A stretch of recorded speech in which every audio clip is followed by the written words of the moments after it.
The geopolitical landscape of Northeast Asia in early 2026 presents a fascinating dichotomy in military-industrial strategy, most visibly embodied by two premier main battle tanks, Japan's Type 10 and South Korea's K-2 Black Panther. While casual observers might categorize both platforms simply as fourth-generation advancements over Western designs like the Leopard 2 or M1 Abrams, a granular analysis reveals that they represent two fundamentally different philosophies of warfare.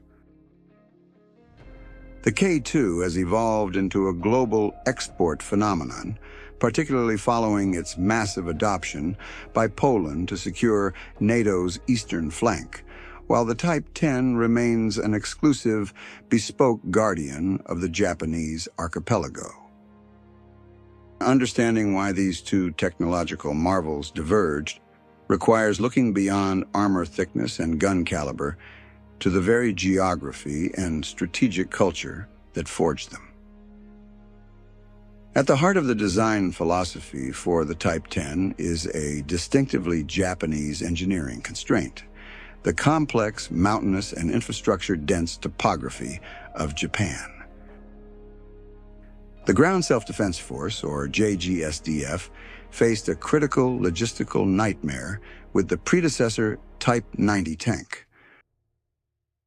Weighing in at 50 metric tons, the Type 90 was restricted to the open plains of Hokkaido because it was simply too heavy for the majority of bridges in Honshu, Kyushu, and Shikoku.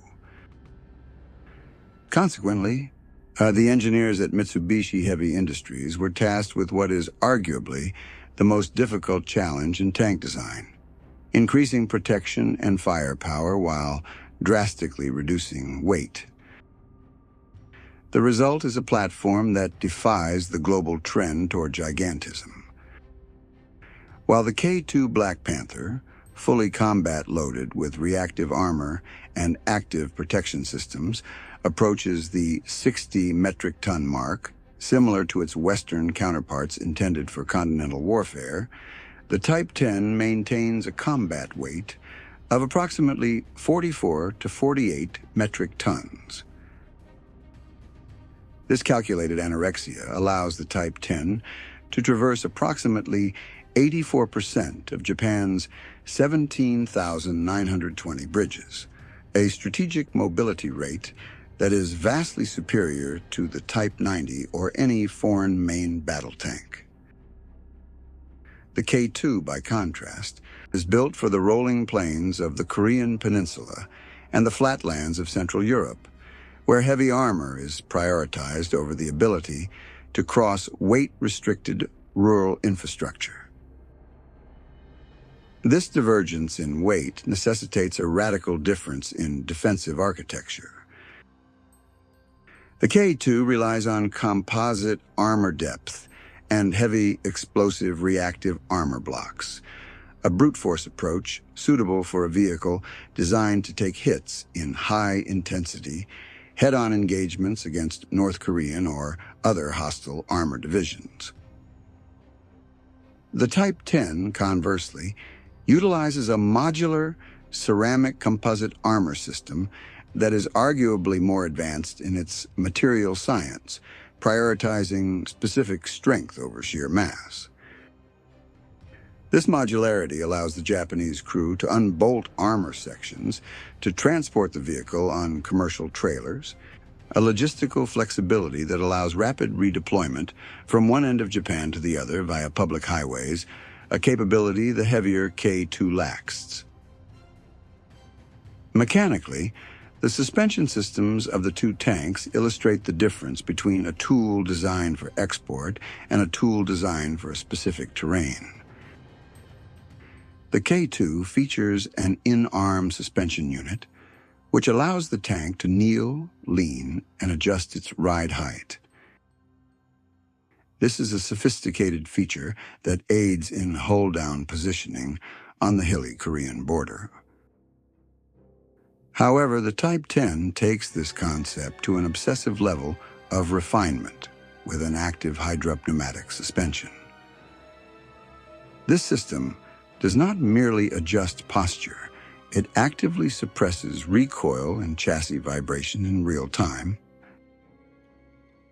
This stability allows the Type 10 to fire accurately while moving through slalom courses or navigating the narrow, twisting mountain roads of Japan, functioning effectively as a mobile pillbox. It is a level of mechatronic complexity that increases the unit cost significantly, but is deemed essential for a defensive force that must fight a delaying action on home soil. In terms of firepower, the strategic intent is again visible in the choice of weaponry. The South Korean K2 utilizes a 55 caliber, 120 millimeter smoothbore gun.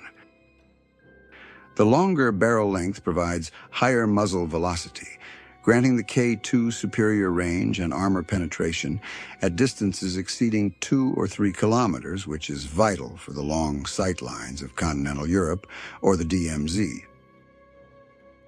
Japan, assessing its own geography, opted for a 44 caliber, 120 millimeter gun for the Type 10. While technically shorter with slightly less theoretical range, the shorter barrel is far better suited for maneuvering in tight urban environments, forests, and narrow mountain passes where a long barrel might collide with obstacles. To compensate for the shorter barrel length, Japanese engineers developed high-pressure ammunition capable of penetrating modern armor, proving that the choice was not a compromise in lethality, but an optimization for close-quarter and broken terrain combat. The powertrain also reflects this divide. The K2 utilizes a conventional power pack arrangement with a high-horsepower diesel engine designed to power through deep mud and accelerate across open fields. Early iterations faced reliability issues with the domestic transmission, forcing a reliance on German components before a domestic solution was refined. The Type 10 uses a continuously variable transmission, or CVT, a technology more common in scooters and hybrid cars than in main battle tanks. This allows the engine to operate at peak efficiency regardless of speed, and crucially, allows the tank to reverse at the same speed it moves forward, 70 kilometers per hour. This capability is vital for the hit-and-run tactics favored by the JGSDF, where a tank must fire and immediately retreat to cover without turning its weaker rear armor toward the enemy. The dominance of the K2 in the international market, highlighted by multi-billion US dollar contracts with Poland and interest from Romania and Egypt, often leads to the erroneous conclusion that it is a superior machine. A more objective analysis suggests that the K2 is simply a more conventional machine. It fits the NATO standard logistic footprint, offers excellent performance for the price, and is backed by a South Korean industrial base capable of churning out hundreds of units annually. It is the ideal main battle tank for a nation needing to build a large armored force quickly to deter a conventional land invasion. Conversely, the Type 10 has seen zero exports, but this should not be viewed as a failure of Japanese industry. The Type 10 is so hyper-specialized for the unique infrastructure and terrain of Japan that it becomes an awkward fit for other nations. A country with strong bridges and flat terrain would find the weight-saving measures of the Type 10 unnecessary and its high cost, driven by the low production volume and complex active suspension, unjustifiable. The Type 10 is not a commercial product. It is a bespoke component of a sovereign defense architecture, akin to a custom-made surgical instrument compared to the mass-produced, high-quality hammer that is the K2. Furthermore, the C4I capabilities, command, control, communication, computer, and intelligence of the Type 10 are integrated into a domestic battle network that shares target data instantly between platoons. While the K2 has similar capabilities, the Type 10 was designed from the ground up as a node in the JGSDF's Regiment Command Control System.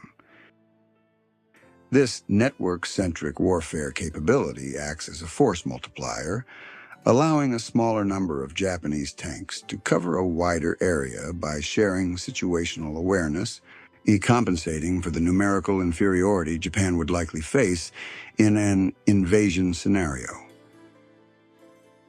Ultimately, comparing the K2 Black Panther and the Type 10 Hitomaru is less about determining which tank is better and more about recognizing how geography dictates engineering. The K2 is a triumph of industrial scaling and conventional power, a heavy shield designed to hold the line on a continent. The Type 10 is a triumph of miniaturization and precision, a lightweight katana forged to strike fast and maneuver within the confined spaces of an island nation. Both machines command respect, not for their similarities, but for how perfectly they answer the distinct questions posed by their respective nations' national security needs.